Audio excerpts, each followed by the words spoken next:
You're listening to the Options Insider Radio Network, the home of the Options Podcast. For more quality options programs, visit theoptionsinsider.com or search for Options Insider Radio Network in your podcast provider of choice. Listeners can also access all of our programming through our mobile app available in the iTunes and Google Play stores. Select programs are also available via live stream at mixlr.com/options-insider. That's mixlr.com/options-insider. Don't forget to follow along with your favorite programs and submit your own questions for the hosts at twitter.com/options, stocktwits.com/options, facebook.com/theoptionsinsider, or via questions at theoptionsinsider.com.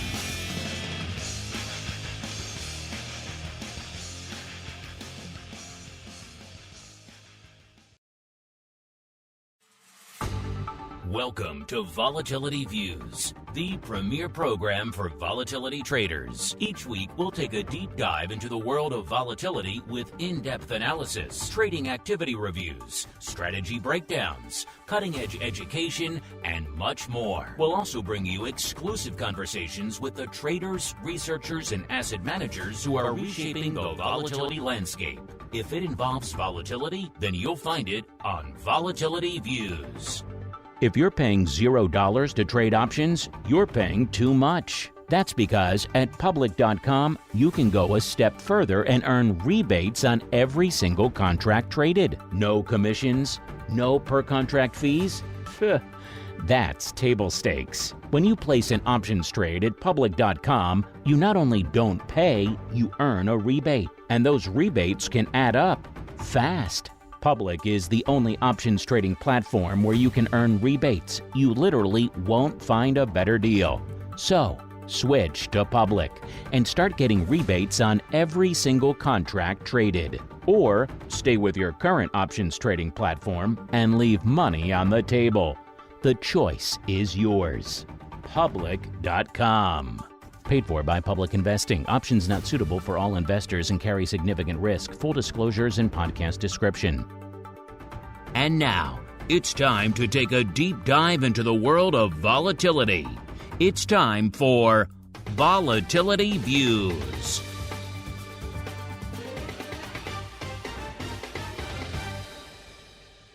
All right, everybody. That music means we are back. Did you miss us? Yes, we were off for the Thanksgiving holiday last week, but now we're back and ready to talk some vol. Yes, it is time once again for Volatility Views. My name, of course, Mark Longo from theoptionsinsider.com, as well as on the network upon which all of you folks are mainline. And a couple of things to remind you of right at the top of the show. First off, for you Vol Views hardcores, you know who I'm talking to. Make sure you're listening to the full network. Man, you are missing out on nearly a dozen other shows if you're doing that. So upgrade wherever you're listening. It's available on every platform under the sun. B, show some love to the folks who show some love to the show that you've loved for years. Yes, they'll go on over to public.com/VV. It's literally the easiest landing page we've ever promoted here on the network. That's all you got to do. Once you're there, if you want to kick the tires and light the fires on a free rebate or two to trade your VIX options, hey, there are worse things on the planet. It also lets them know you're coming to them from Vol Views, and it gives them a little love for loving the show that you love over there on the Vol side. And of course, if you want to go above and beyond, you want to come back, we're going early today. We're going options oddities right after Vol Views, so no rest for the wicked. If you want to get in on that action, only one place to go, theoptionsinsider.com/pro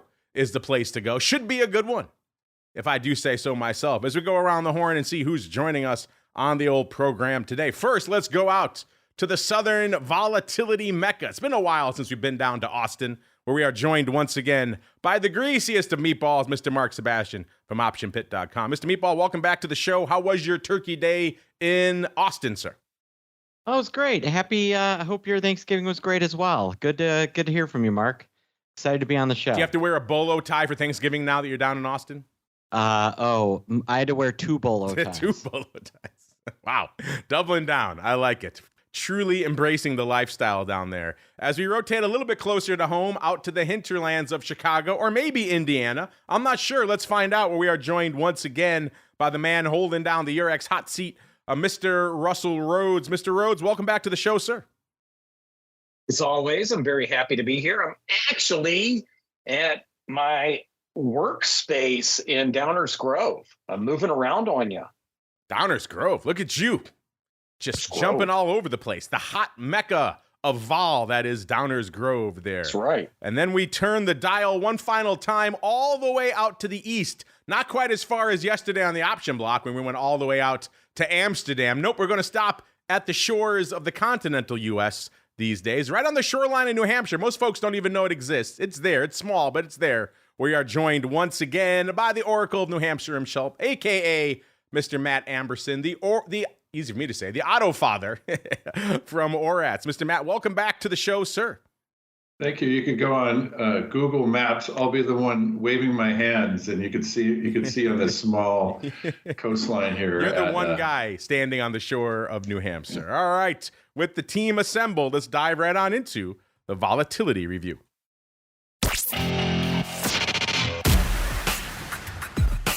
It's time to break down the latest developments in the volatility trading world. It's time for the Volatility Review.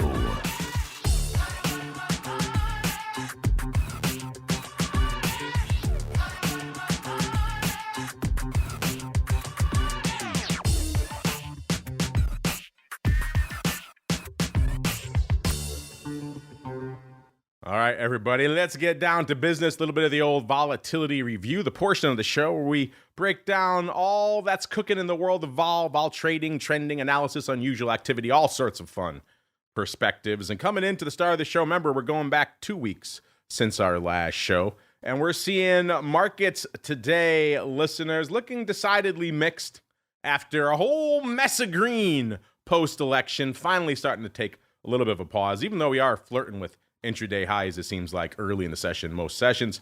Today, S&P up about 0.25%.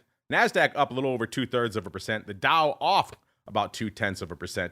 And our old pal, small caps, up about 0.4% out there. And again, since our last show, we have seen vol mostly come off.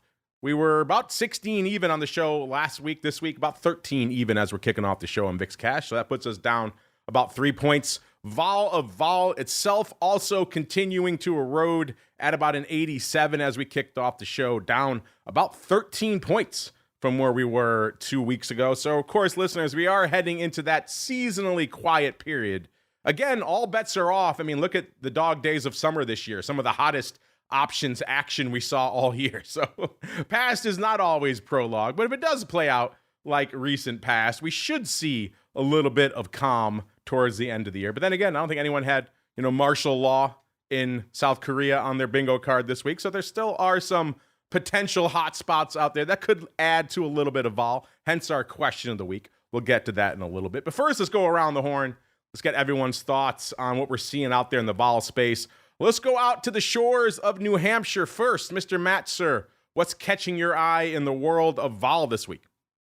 Yeah, I'd like to look at the risk assets first. And I love looking at the components of the Russell index, and not Russell Rhoads, but the IWM RUT. And if their slope is high, that means that they're buying calls, and the puts are low relative to calls, and that's the way it is. It's almost at since we've been measuring it high. It's like people are just buying calls. We saw what happened in Bitcoin, ran up to 104, and then someone sold $400 million worth, and it went down to 90,000. And I mean, everything just seems like there's a big exhale and going into a big balloon in a lot of these risk assets. Vol's coming down, market's going up, risk assets are being purchased. A lot to be concerned with out there, Mark. That's what I'm seeing. Well, you've been concerned for a while. You're always semi-bearish. These days, you hate this market more than you can recall in recent memory. Is that still the case, sir? Anything changed since the last time we chatted?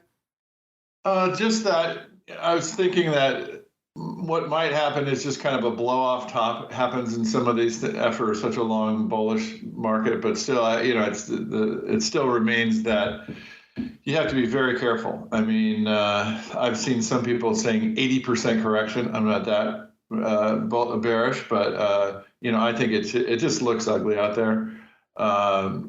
Copper to gold, employment numbers, price earnings multiples that are baked in, and just not even close to what's going to happen. So that's what I'm looking at. And again, you could remain, or the markets remain irrational longer than you remain solvent. But that's why you want to have little put calendars on just in case something happens. And then when it starts to get ugly, you could get a little bit more aggressive. Is kind of how I'm looking at it, Mark. An 80% correction. I like to make the person who's calling for 8. Can you imagine 80% off the top? What that would look like from a market and a vol perspective? My goodness, that would be the mother of all corrections. Wow.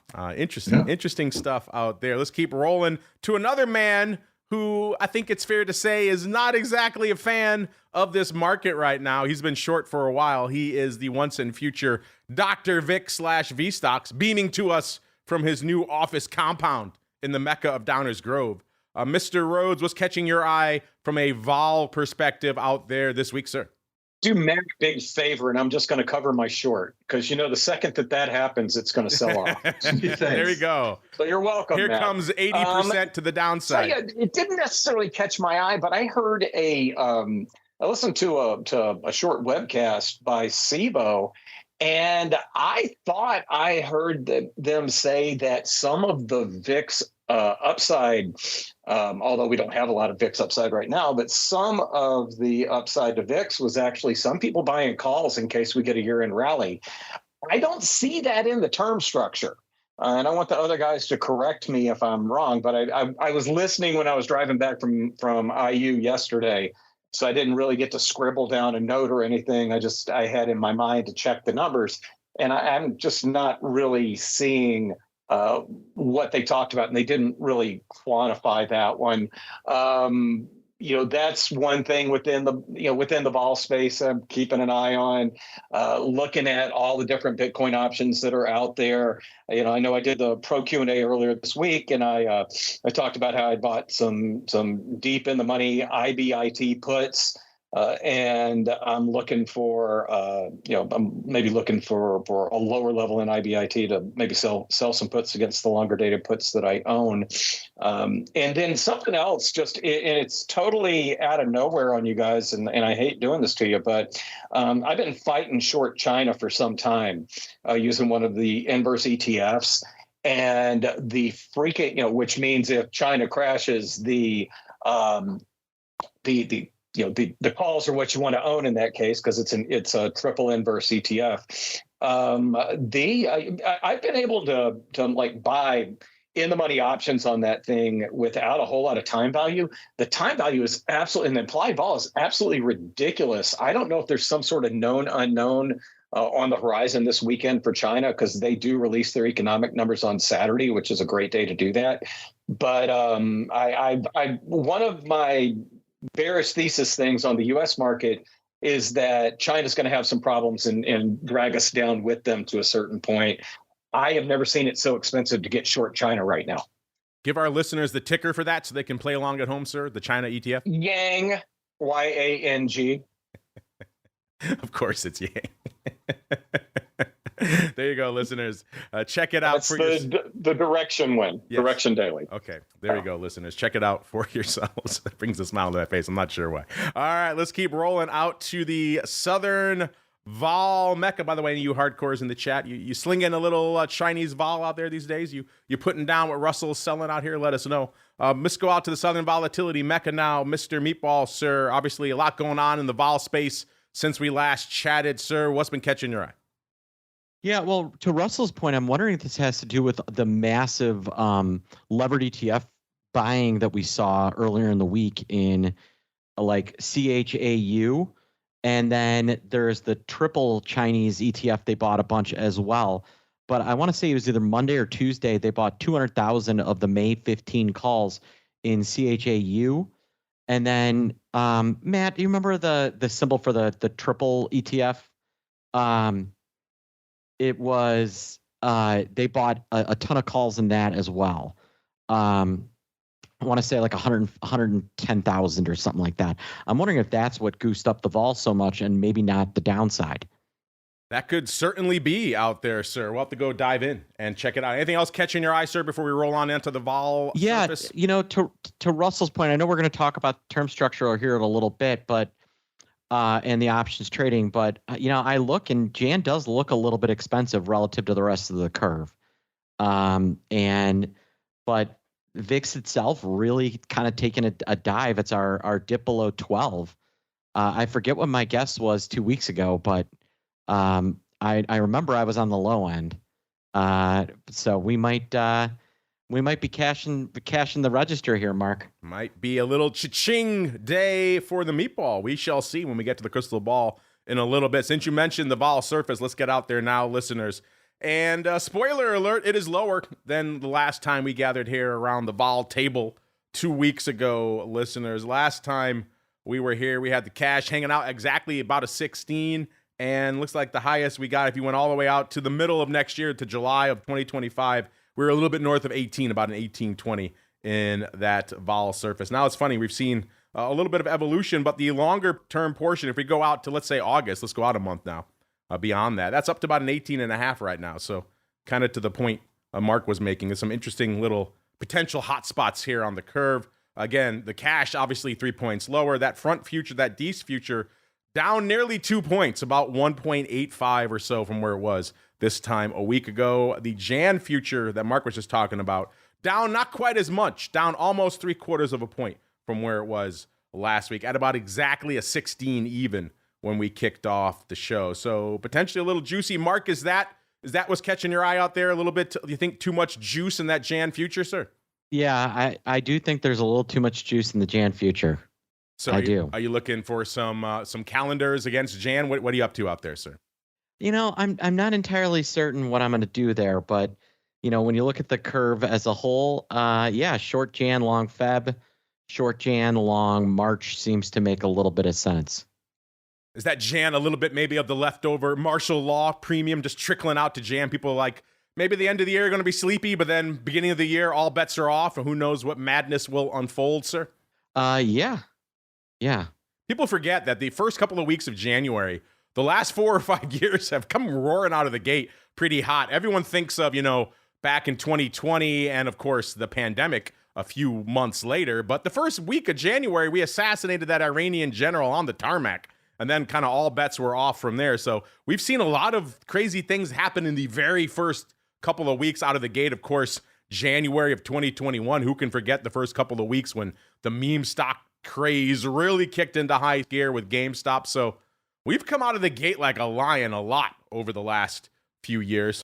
Well, let's go around the horn. Let's go to Matt. Matt, what are your thoughts on what we're seeing in the term structure? And are you buying what Mark is selling, that maybe Jan is a little bit too juicy, sir? We know that Mark asked me about Chow, and we know that Yang is the 3x bear. There you go. The 3x bull, Yin. Of course. Yin and Yang. How beautiful is that? I love it. I love that. That is good. That is good. All right. Tip of my cap to them for their naming convention. Sir. I like that. And then just look, I look at the slope, the put call slope of the VIX. It went down, went way down, meaning they're buying some calls. It's actually come back a bit. So, but they had bought a bunch of calls. So, to what Russell was saying, I do think there's some weird stuff going on, and the way out of the money is right now. As far as the term structure goes, I just think that it's just sliding down. It's just a contango, like nothing's moving this until what else has to happen. There's wars going on, threats of nuclear war. There's invading different countries. It looks like Syria is getting run over, and the VIX goes down. It's just hard to fathom, the disconnect here. So, that's what I'm seeing, Mark. Yeah, Russell was on with me on the Pro Q&A on the day that Korea declared martial law, and I believe their indexes closed up that day as well. So even in Korea, they were kind of shrugging off this madness. Mr. Rhoads, sir, the last word is yours. What is catching your eye out there on the term structure right now? Sebastian brought it up already that we've got that little, that the January contract is suddenly looking a little pricey relative to December. But if you start to go out to February, we've got another 90 cents to the upside. So even though January is a bit expensive, if you think we're gonna get some craziness in the first 2 or 3 weeks of January, like you mentioned that we had before, I could see buying Jan and short and Feb. Totally see buying Jan and short and Feb with that. I mean, I'd like to see it a little bit wider, but you got to take what the market gives you. And so even though January is a little high relative to where spot is, that might be something to keep in the back of your mind if you think history is going to repeat itself. Let's look at a little history right now in terms of volume. Listeners, the numbers are out from our friends over there at OCC. We'll get into the full volume breakdown coming up on the option block next week, and Matt and I will go into it in more detail on the next episode of the Advisor's Option. But through this show, we like to look at it through the lens of the futures, and the futures have been VIX futures obviously is the lion's share of what they're clearing over there at OCC, listeners. They have been quite the dark spot of late. I believe in October they were down about a third from where they were year over year. So it seems like they are finally clawing their way out of that gutter, listeners, ever so slightly. VIX futures volume 4.26 million back in November of last year. This past year, of course, this past November, 4.43. So up a little over 4.1%. Now, obviously, they're not just clearing VIX futures over there. There's more and more things being added to that list all the time, but the lion's share still is VIX futures. So interesting to see that the VIX futures managing to at least go positive from a volume perspective out there. And obviously a very hot, explosive month of November.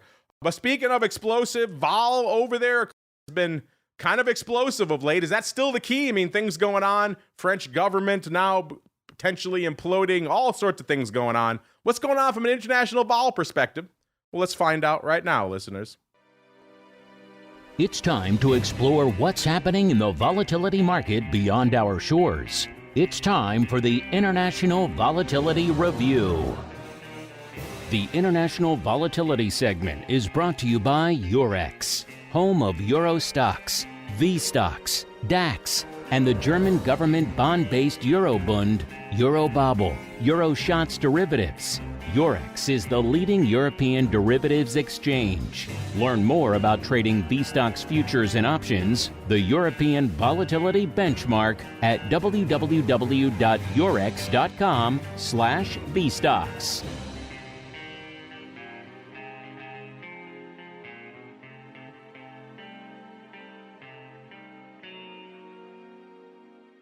All right, everybody, welcome to the International Volatility Review, the portion of the show where we go a little bit beyond our shores and see what's popping off in the Eurozone when it comes to volatility. And you might be forgiven for expecting maybe a little bit more juice. I mean, we are in that seasonally quiet period, but then again, we are seeing the impending collapse of a government in a very large portion of the Eurozone, aka France. Now, that wasn't entirely unexpected. There have been rumors swirling about that for a while, so that probably plays into what we're seeing out here right now. Again, going back 2 weeks now since our last show, we saw VSTOXX closing this morning a little bit shy of 14.5. That puts it down about 3.5 points from where it was this time last week. So a lot of you might have been expecting more juice, more froth, given the uncertainty over there in France, but not seeing that play out right now, at least in the raw VSTOXX numbers. Remember, our range for the year, August 5th was our high, a little bit north of 31, and the low, of course, December 15th. So nigh on a week from now, listeners, we're supposed to be at our low for the year. If past is prologue, will we be there again, or will all this uncertainty in France and maybe, let's say, farther east in Europe, will that contribute to a little bit more juice out there? Mr. Rhoads, it's been a while since we've had a chance to get here on the show and talk VSTOXX. Well, what's been catching your eye out there, sir? Got the mute disease on the show today.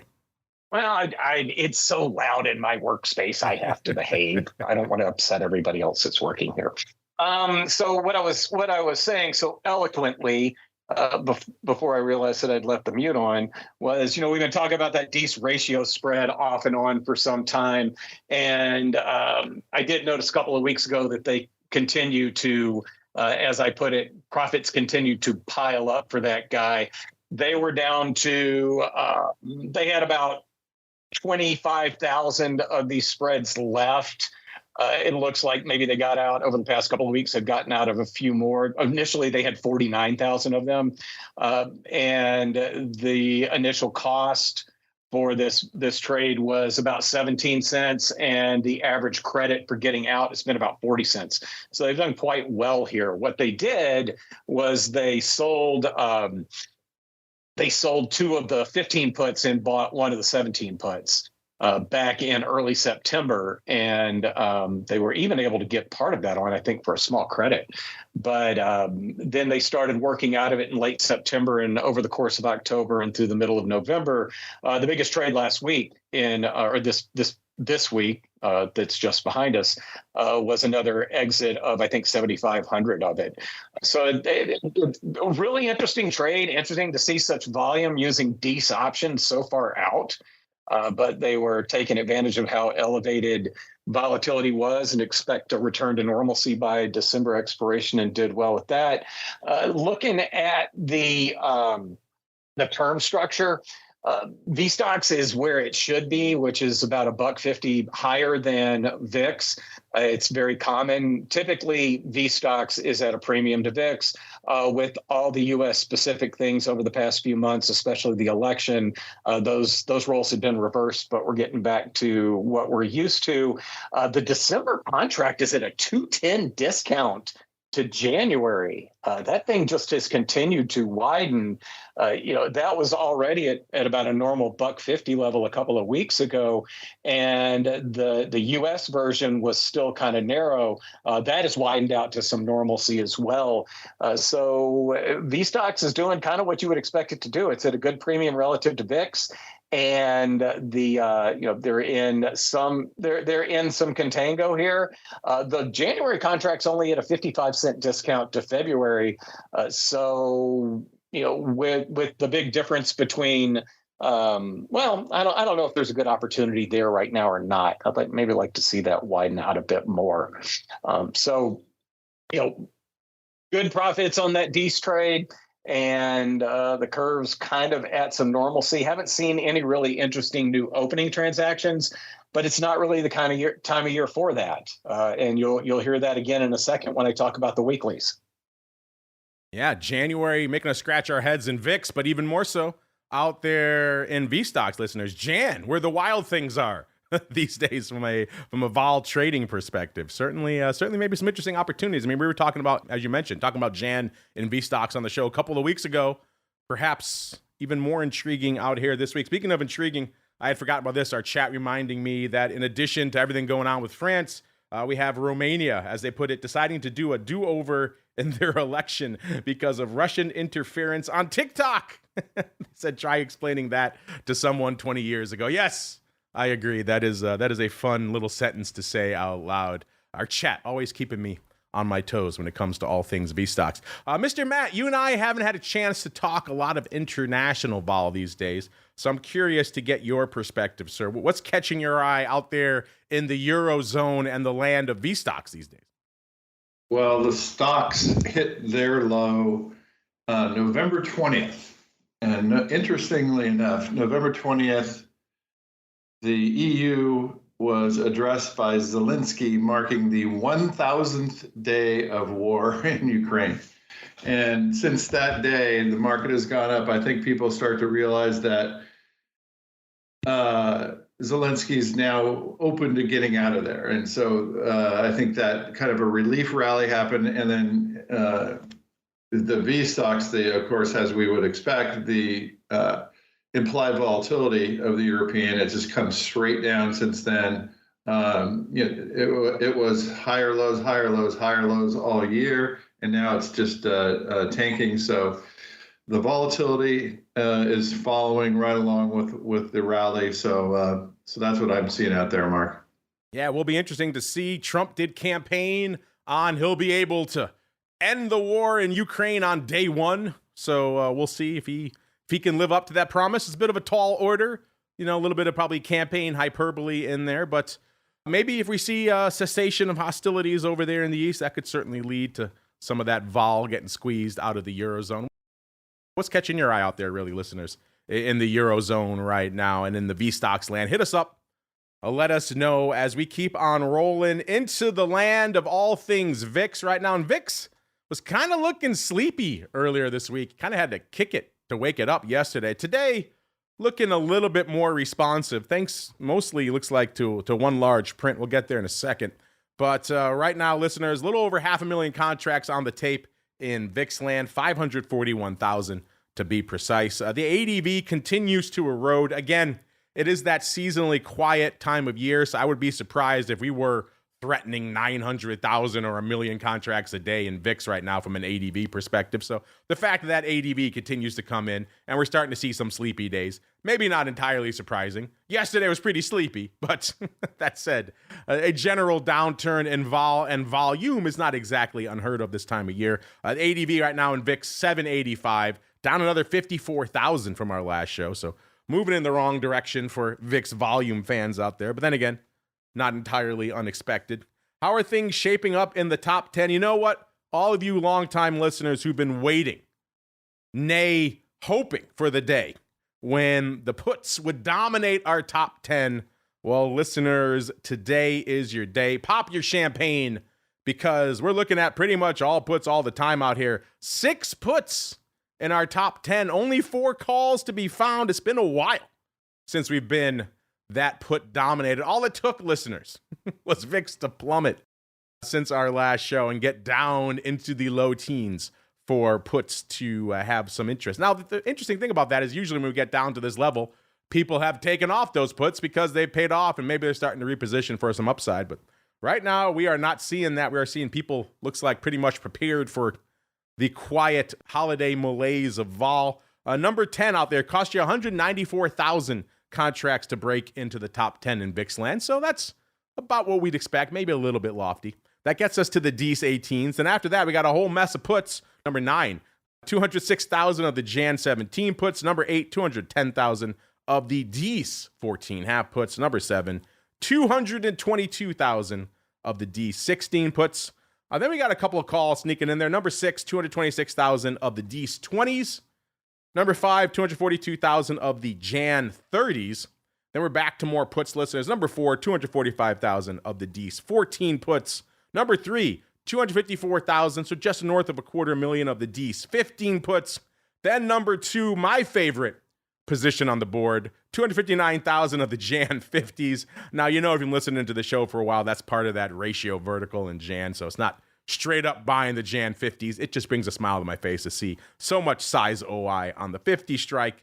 And if you're looking for some downside action, listeners, once again this week, topping our list, our old pal, the D's 13 puts, 408,000 of those bad boys. So I'm not sure what they're waiting for to take those off, but they are not taking them off yet, listeners, as we continue to erode out here in vol land. And we continue to roll with the show right on into Russell's Weekly Rundown. Now, Russell's Weekly Rundown. Now, Russell's Weekly Rundown. All right, Mr. Rhoads, you kind of teased us about your weekly trades. Now the floor is yours, sir. What you got for us? These available for the last day of this year.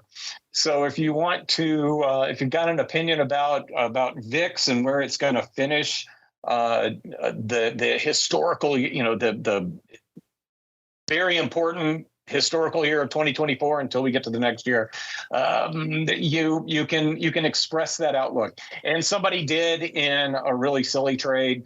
It looks like a naked sell. Somebody sold 200 of the D's 31st 40 calls for a dime each, with VIX at 1341.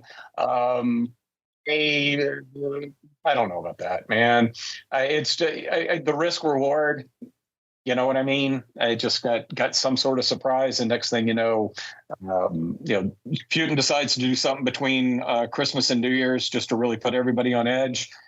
You don't necessarily want to be in that position, especially during an illiquid time in the markets as well.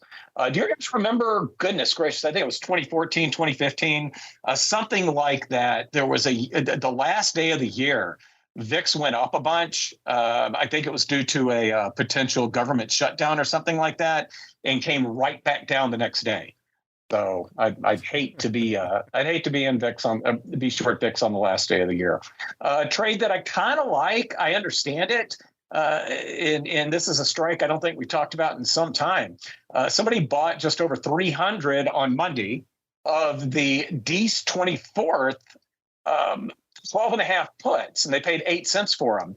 You know, the VIX suffers from all that goofy calendar stuff, and these options expire on the open. I think the 24th is a half day before we've got a holiday. Before we got a holiday the next day, and then we've got a holiday the next week, and then we have MOK in January as well. And I think the three of those will figure into the VIX calculation. I would not be the least bit surprised if we got a very soft settlement on December 24th. Now, you know, they need it to be below 1242, and we'll see if we get down there or not.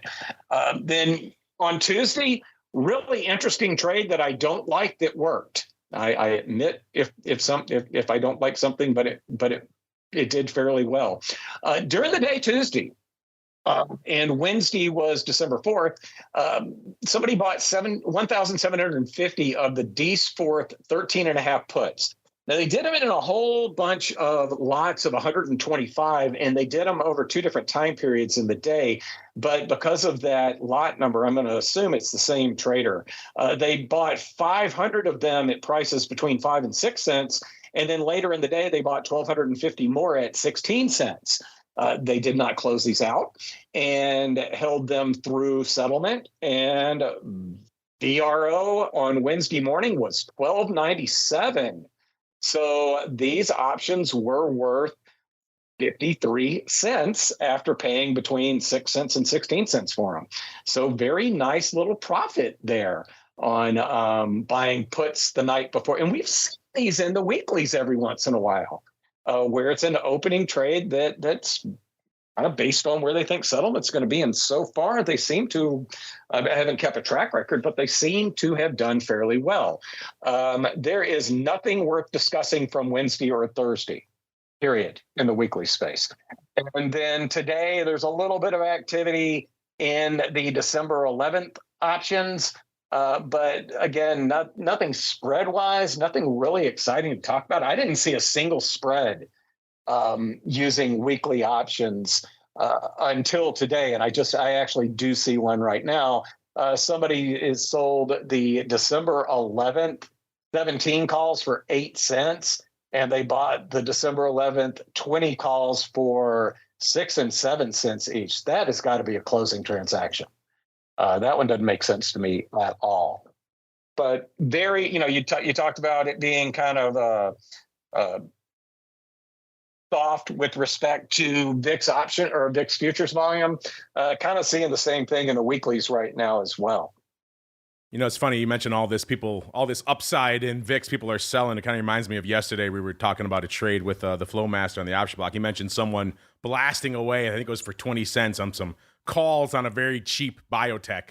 And you know what happened? They got their face ripped off the next day. Oh, yeah. It's doing that kind of thing in VIX, kind of in a weird, thin part of the year. Yeah, you're dancing on a razor's edge there at that point. So, yeah, I'm with you. I wouldn't exactly be down for those. We'll see how those work out as we keep on rolling into this week's paper. As Russell was talking, a little bit more paper coming onto the tape in VIX land right now. So we're up to about 610,000 contracts. So given what we did yesterday, it's actually looking pretty respectable. The big dog out there today, I'm guessing the Meatball was looking at these earlier today as well. Looks like about 140,000 now of the Jan 20s have gone up today. I went and did a little dig in. It looks like the bulk of them, almost 130,000, printed in one block for 97 cents. Paper close to lifting the offer on those. Doesn't look like it's a vertical. Usually we see that kind of size to the upside. We see, 1x4 or something else, 20/50, something like that. Doesn't seem like there's anything else against this. It just went up straight, massive block of the Jan 20s for 97 cents. So listeners, are you down for those? Nearly $1 for some Jan upside. We were just saying how it seems like Jan maybe is a little bit juicy. That's kind of reflected in that price there, but maybe you like those. Number 2, 97,000 of the DEES 13 puts.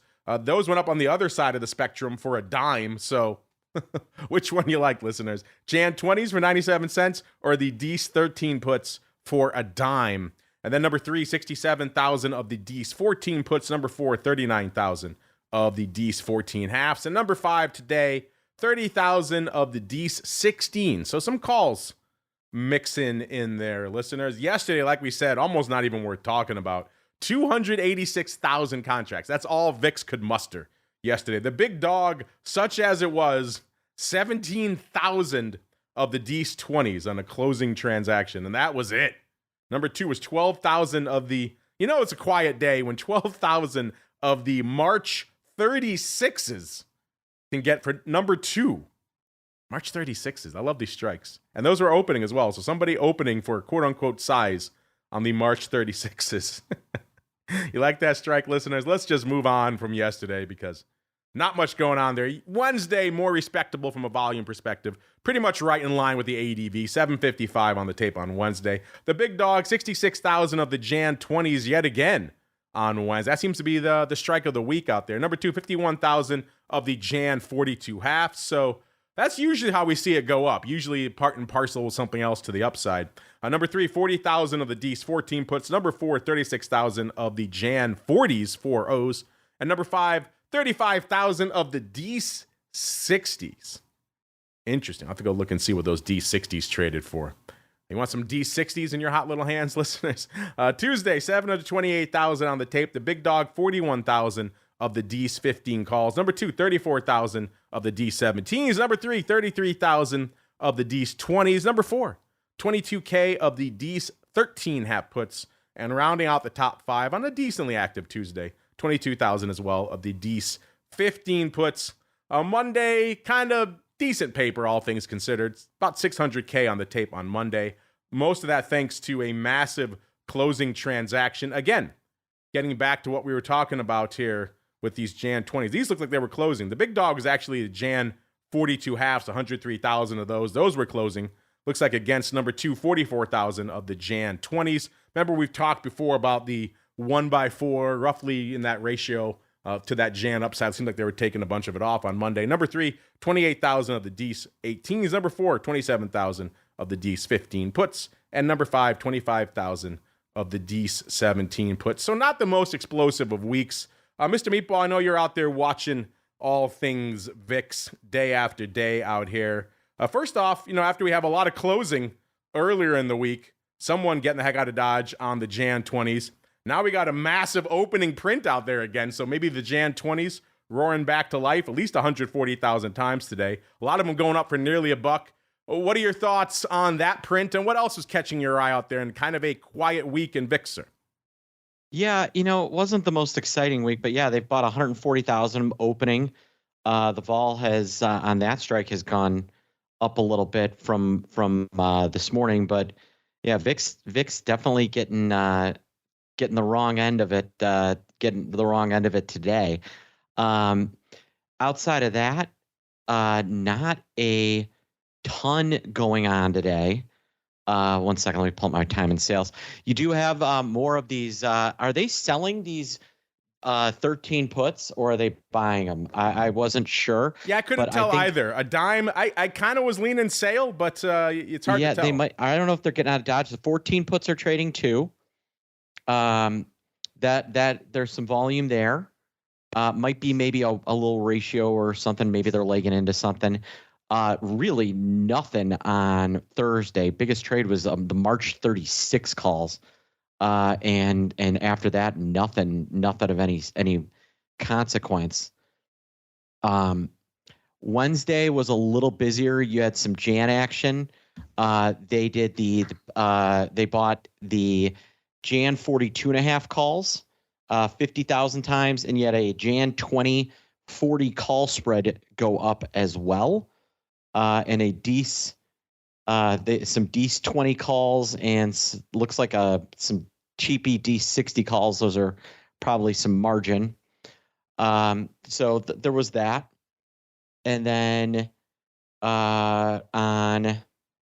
we had a couple of different trades. You had on Tuesday, you had a buyer of the 1522 call spread in December and the 17 20 call spread 25,000 times, and you had this big March Feb strip go up in like they bought the March 50s, 55s, 60s, 65s, 70s, 75s, and the Feb 60s, 65s, 70s, 85s, 75s, 55s, and so that was some sort of variance strip that they were hedging, something interesting there, and then Monday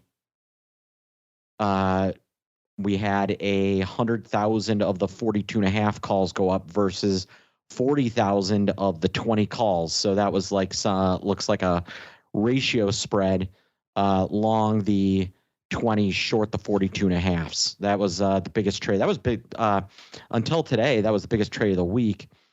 But all in all, pretty slow week as a whole for VIX and volatility. Yeah, I had to check a couple of times, make sure our machines weren't broken yesterday. The volume was so anemic. Mr. Matt, I know when you're not chatting with us, you keep an eye on all things VIX options. What's catching your eye out there, sir? Yeah, it was interesting that put, that 13-14 put was a ratio. Looks like it went like 1/2 or something there.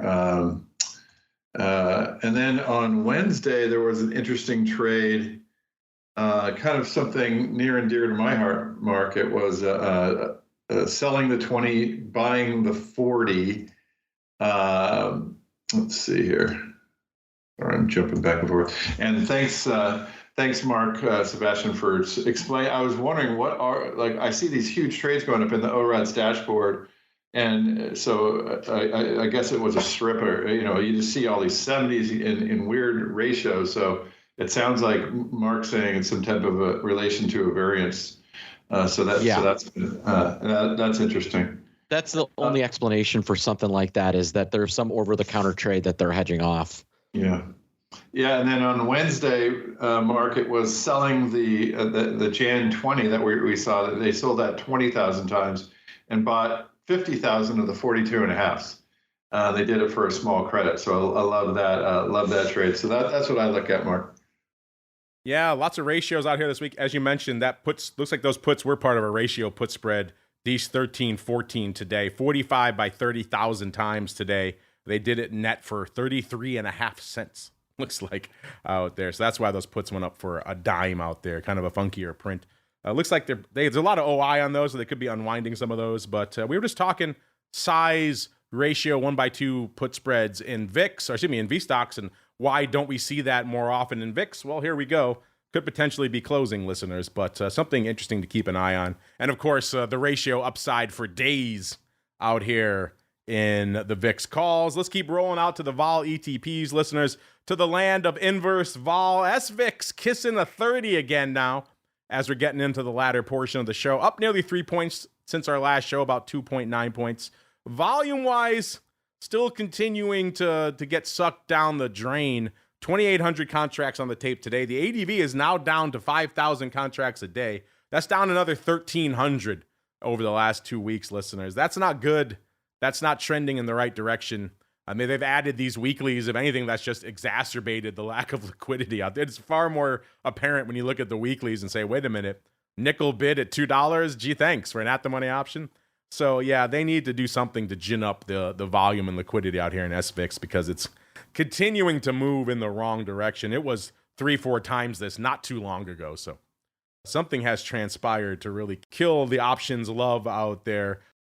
Keeping all things equal out there in inverse land, we've also got SVOL at a 2190, up about 1/10 of a point from where it was this time last week, doing a whopping 75 contracts a day against an ADV of 234. Mark, I know you've been busy managing that inverse vol newsletter, sir. Challenging times to be doing so. What's been lighting up your tape out there, sir, in SVIX? Yeah, we're really starting to see these the inverse vol start to show its teeth, because with the term structure as it stands, vol is, SVIX has really started to kind of creep up every single day. If you do the math on SVIX, it's picking up about 0.5%. That's about 15 cents every day. That is obviously really bad for VXX and UVXY and our good friend UVIX that refuses to reverse split. Any of those, this is they're going to be facing a real uphill battle to get a pop. Mr. Rhoads, are you still overwriting the upside in SVIX, or did you get called away, sir? Side, I'm going to tell you what I'm hoping for, and then you'll know exactly how I'm positioned. I'm really hoping that SVIX closes at $29.99. How's that? Still got those things. I got a couple of short 30s out there, but we'll see what happens this afternoon. The volume's just killing me because I would love to be very active in SVIX. I really would be. But it honestly is becoming more and more difficult to do. Maybe we'll do a survey and people can tell me what I should start trading instead of SVIX. Yeah, I'm with you. Try to get those off today. If we're vacillating around that 30 strike, good luck getting those off for any sort of decent print out here. Yeah, it's challenging. It's frustrating because it's an attractive product and just the spreads they're just a killer. Let's keep rolling. Speaking of killing things, UVIX getting killed down to almost to $3 as of this portion of the show. 305. If I re-rack it right now, it might be at a 3-handle, listener. That puts it down about 0.8 of a point from where it was this time last week. 14,000 contracts on the tape today. It's not exactly a banger day. The ADV only 37,000, down about another 7,000 over the last 2 weeks. Mr. Rhoads, we had that interesting suggestion on our pro Q&A earlier this week about the ratio vertical in UVIX. I talked about trying to get it for a credit. We were talking about that and kind of workshopping that on the show on Tuesday. I'm pleased to say I did get it off for a credit. The 3.5.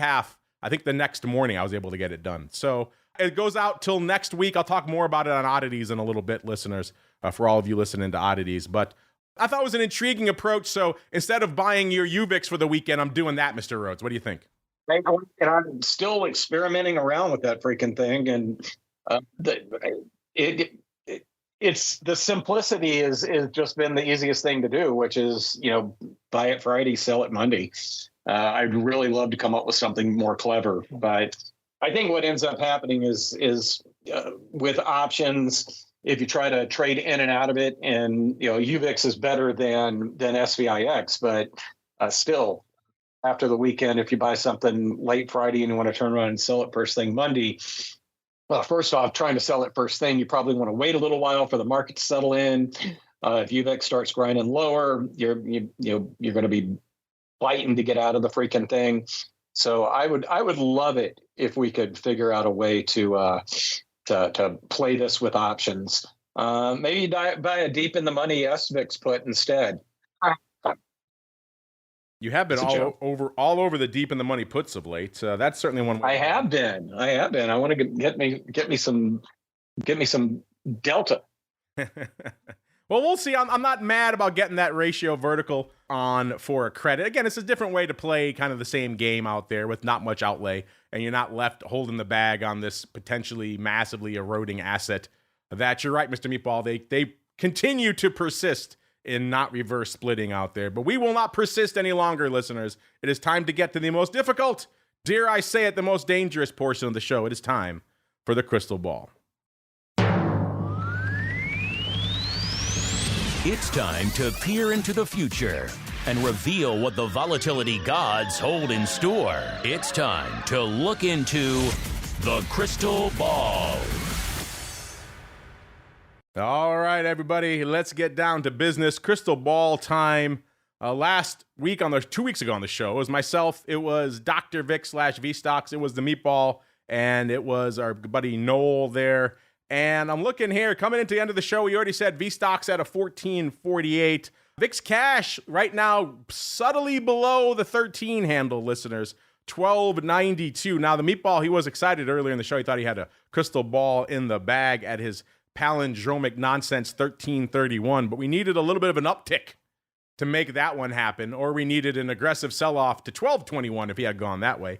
Not quite getting any of those. So looking right now, I was at a 16 double. Russell, again, we were going out 2 weeks, listeners. So that is a difficult prognostication. Russell was at a 16-16. Noel was at a 14. Mark was to the downside at 13.31. So Mark was the closest, but no joy for any of us at a 12.92. VSTOXX, I was at an 18 quarter. I thought the vol would persist with all the rumors about France. Go figure there. VSTOXX 17.17 for Russell. No joy for either of us there at a 14.48. So that means, Mr. Matt, as our guest, sir, where do you think VIX, and if you want to do VSTOXX, you can. I won't obligate you, sir. Where do you think VIX will be this time next week? I think it's 1350. And then do I need to do VSTOXX too? If you're feeling frisky, by all means, sir. If not, no big deal. You're not. I'm going to do 15 and a half VSTOXX. 15 and a half VSTOXX. Perfectly reasonable. A 2-point premium out there. Let's see. The meatball was actually the closest. I can let you go first if you want, Mr. Meatball. What are you feeling after Matt, of course? A minute, I didn't go with a 14.41 on VSTOXX? You did not. You went for a 13.31. On both? I don't have a VSTOXX for you from 2 weeks ago. I don't think you did a VSTOXX. I would have gone 14.41, so I feel like I should have gotten the bulls out there. Are you retroactively legging into palindromic nonsense? I'm not sure. I'll have to put that out to the judges, but I'm going to think they're going to say no on that one. You can't I bet you the listeners all heard me say 14.41. You can't retroactively leg into palindromic nonsense after the fact. All right. Well, so I am looking at next week. And there is legitimately, we got CPI next week. There's not a lot going on. Call me crazy. I think that you're going to get the pre-Xmas, we have Christmas and Hanukkah on the exact same day this year. Did you know that? They are going to absolutely demolish volatility. 12.21. 12.21 for VIX. 13.31 for VSTOXX. Okay. Everyone heard it this time. You are locked in for palindromic nonsense on both, sir. Mr. Rhoads, you are next closest, sir. What are you feeling for this time next week? 50. I think we drip lower. I agree with Mark's thesis, but I'm not stuck with the palindromic guesses, so I can be a little more flexible. What was your number on VIX? 1250. 1250. Okay. Matt was up in the 15s, right? Matt was 1350. Okay, cool. Well, I wanted to make sure I wasn't stepping on his toes. And then I'm going to add $1.50 to that because that's what the spread is right now. And I'm going to do VSTOXX right at 14. VSTOXX at 14, not a crazy thing. And I can't say I wasn't thinking somewhere in that 12 range as well for myself, but that's what I get for not being close and going last, listeners. I got to make room. A nice guy that I am, nice host that I am. So no 12 quarter for me. I could be inverse kind of palindromic. I can go 12-12. I don't know if I'm feeling that much. Let's go to, I'm a little bit north here. I'm going to go 12.68 for VIX, and then that would put VSTOXX at pretty close to where Russell's saying. I'm going to say a little bit lower. I'm going to say 13.78 for VSTOXX. That is your market for next week, listeners. All right, everybody. That music means we are done for today on the old Vol Views. Mr. Matt, you did an able job in the old hot seat this week, sir. If folks want to check out what you and Otto have cooking, where should they go? What should they do?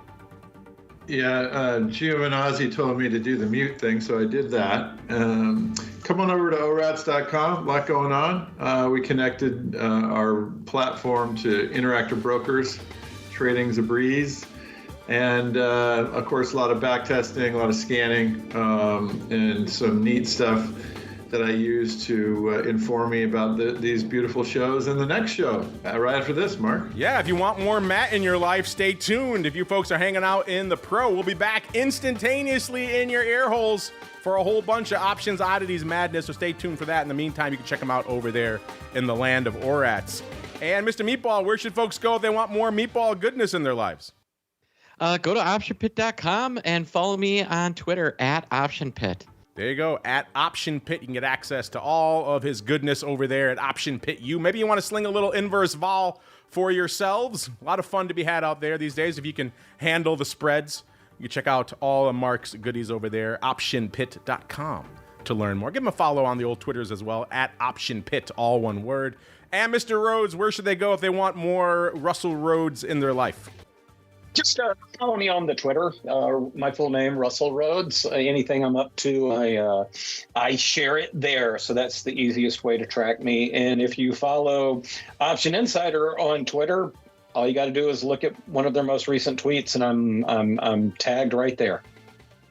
There you go. If you follow us, you can easily follow Russell. 2 S's, 2 L's, RHOADS. Check out his Substack.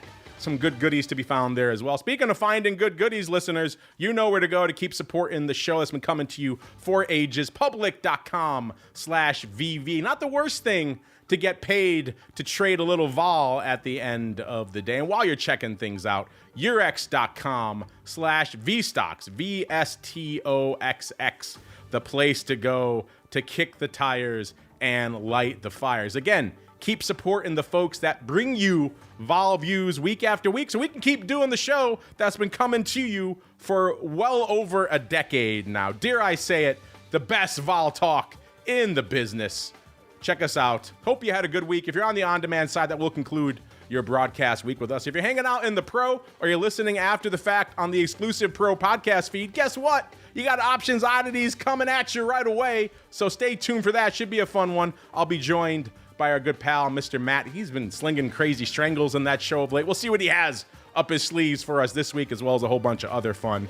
Then, of course, we're off for the weekend. Back again on Monday for the option block all the way through to next Friday. Another episode of Volatility Views. Stay safe out there, everybody. The International Volatility segment is brought to you by Eurex, home of Euro stocks, VSTOXX, DAX, and the German government bond-based Eurobund, Eurobobble, Euroshots derivatives. Eurex is the leading European derivatives exchange. Learn more about trading VSTOXX futures and options, the European Volatility Benchmark, at www.eurex.com/VSTOXX.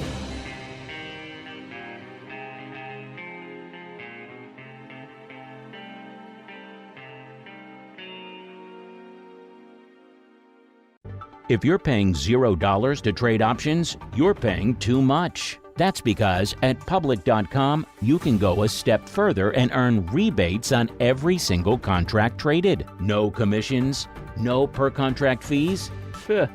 That's table stakes. When you place an options trade at public.com, you not only don't pay, you earn a rebate. And those rebates can add up fast.